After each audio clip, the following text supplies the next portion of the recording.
Hang out with my Jeep, cause hanging with my Jeep is fun. It's my buddy Dumpster Fire. Hey, how are you? What have you been doing today? What do you say me and you go do something? You want to hang out? I'm sure we can find something fun to do. Oh, hold on, wait a minute. Dumpster Fire. What did you do? Huh? What did you do? What is that? Is that from you? Is it? I've been a bad Jeep. Did you make a mess of my driveway? Is this one more thing that I'm going to have to fix? How did you hold that much? Ugh. So, you saw that Dumpster Fire, he or she spilled a little something in the driveway. Had a little bit of an accident. I'm going to trip over parking blocks. But I just realized how much crap is wrong with this Jeep, and that's why it's the Dumpster Fire. How many things is it? I've got at least 21 of them noted right here. Let's visit them, shall we? The stack of things that are wrong with Dumpster Fire is astounding. How about exhaust manifold? Garbage. Ticks for about a minute and a half before it heats up enough to seal its own cracks. Or the fact that someone went and capped off the PCV system before I bought it, so that way it just has blow-by going everywhere but where it should, which is exactly why the rear main seal pisses oil like you would not believe. What else is leaking under here? Oh yeah, we've got a weak radiator hose. We've also got a leaking thermostat housing. I have a new one of those to go on. Oh yeah, right down in here, yeah, power steering fluid, it leaks. It's the pressure side on the hose, so I need one of those. That's a pain in the butt to do. I'll probably end up doing that at the same time as I do the exhaust manifold, simply because you got to take that sucker off to get to that. The radio? Yeah, hadn't heard about one recently. Jug is what the FBI likes to call a clue. Right up behind this dashboard, you got that leaky heater core. Oh fun, it pees Mountain Dew on the floor when you drive down the road. Yeah, those are high performance. Yeah, those front shocks, they're garbage. Absolute trash. They're not leaking yet though, but then again, they may have already leaked everything out and there may be nothing left. So much saggy coiled goodness, man. This thing sags more than, well, yeah, this isn't zip ties and bias plies, so I'm not going to say that. Holy cow, check out how absolutely roached those sway bar end links are. Glorious. A wise man once told me that leaf springs are for poor people. Crap, I can't even pay attention. It's not even a matched set of shocks to the front of the Jeep. Those are garbage too. Worn out rough countries with about 100,000 miles on them. They were on a Jeep I used to have. Why do I do this? Not sure if this is cool or sad. Look at how tight I've got this tailpipe tucked in here. Only one problem. Yeah, she does that everywhere you go. I willingly trust my life to this track bar. What do you value? But I absolutely love having sealed beam headlights, which can't be aimed worth a damn. This brake line. Oh yeah, you know what that is? That's original. Ooh, that's great. I've already replaced one piece of hardline on this poor thing.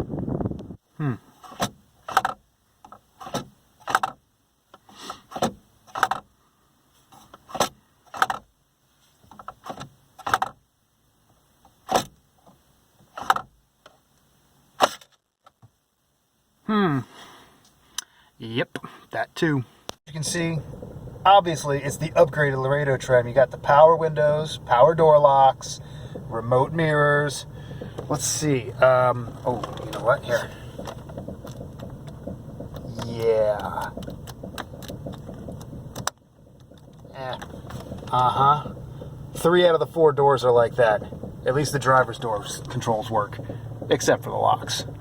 But whatever people may say, you can never accuse a good old Cherokee of not being useful.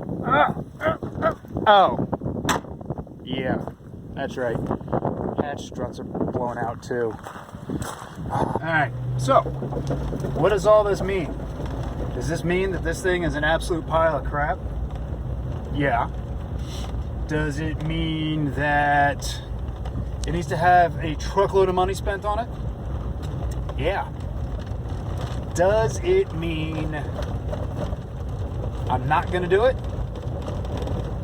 Mostly. But we're headed back to the house where it won't be 35 degrees and a 30-mile-an-hour wind in the middle of May. And we'll do a little review on some goodies. Alright, here we are, down on the basement workbench. I don't know that I plan necessarily to do tool reviews on this channel, but occasionally, when something merits it, when a tool merits it, when a device merits it, maybe there's a little handy trick that comes up or something, or a really good value, I'll go ahead and mention it. You can't buy these new. What we've got here is the ratchet handle, a 3/8 ratchet handle from a socket set, mechanics kit that my parents got for me for Christmas 1991 or 2, so it's almost 30 years old. This is, I don't know if you can see it on here, will it focus? See, it's marked with that PM. It says chromoly, blah, blah, blah, where it's made, chrome vanadium.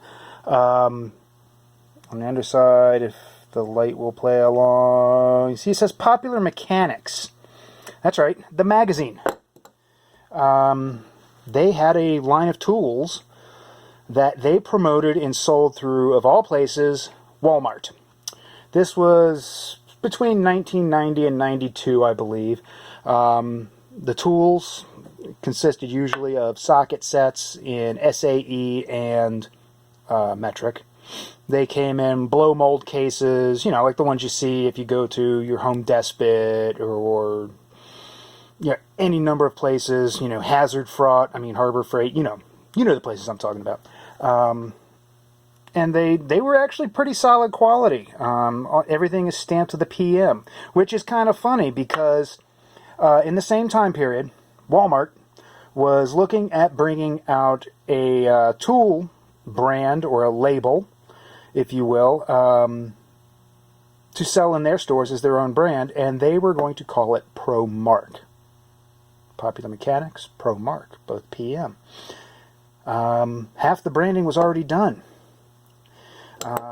Anyway, this is a 3/8 drive socket ratchet handle that I've had for years. I've used it for motorcycles, for scooters, for Jeeps, for old pickup trucks, for lawnmowers, general household stuff. At one point, when I was a mechanic installing and servicing heavy-duty industrial and commercial-grade fitness equipment, I carried this around with me for 4 or 5 years with that company. Yeah. It's got, I believe it is 48 clicks to go 360 degrees, so it's not the finest ratcheting tooth system. And with age and wear and tear, you can see I beat the hell out of this thing. But you can find these in yard sales, Craigslist, Facebook Marketplace, estate sales, things like that. And they're high quality. Back when these first came out, Popular Mechanics said, yeah, sure, we'd love to be a part of having a branded tool line, but we need to be able to test and verify that these guys are high quality and up to the standards that we demand. So what they did was, just like when they would test other stuff, they sent this stuff over to their labs. And from the reading and research that I've been able to do, they found these to be as good or better than the USA-made Craftsman products of the time. That's back when Craftsman was making good stuff. Nowadays, Craftsman is garbage. I'd sooner go to Harbor Freight and buy that stuff for 1/3 the price and still have a, oops, I broke it, walk in, give me a new one warranty. All of their hand tools have lifetime warranties, just like Craftsman used to be. Craftsman is not worth it anymore. What was I going to say on this? But anyway, the actual manufacturer was a company called TestRite, R-I-T-E, which it appears to have been purchased in the last decade, 15, 20 years, whatever, by Stanley Tools. So if you go to Walmart in some areas, you'll find ratchets that look a lot like this that are branded as Stanley. These carried a lifetime warranty. It was stamped on the package. And you can still, apparently, to this day, I have not yet tried it. I might try it later, but I haven't had need to. Call 1-800-245-7676. That is the warranty phone number for American Customer Service, based in Atlanta, Georgia. And they have the contract where you can send them your broken ratchet handle, worn out, beat up, you know, as long as it was one of the products that was labeled as lifetime warranty, and they will send you a comparable replacement if they don't have the exact one or the ability to rebuild yours. But, I mean, this thing, the head is of reasonable size, teardrop shape head, so it's not the big, fat, clunky, garbage-style ones.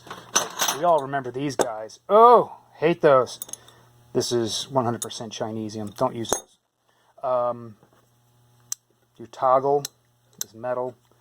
It's obvious you can pull your snap rings to rebuild this bad boy. If you see one at a yard sale, if you see one secondhand somewhere, and it's $3, $4, $5, it's worth it. I mean, like I said, I've been wrenching with this thing for 30 years. I've built race cars with it. I've built off-roaders. I've saved my butt off the side of a mountain trying to get home when someone else's, rig broke down. It's a good piece. Maybe we'll feature something else in the near future when I come across something cool. Thanks, guys. Don't forget to click, subscribe, hit that like button, ring the bell, because someday I'd like to make 50 cents or so off of this. Later.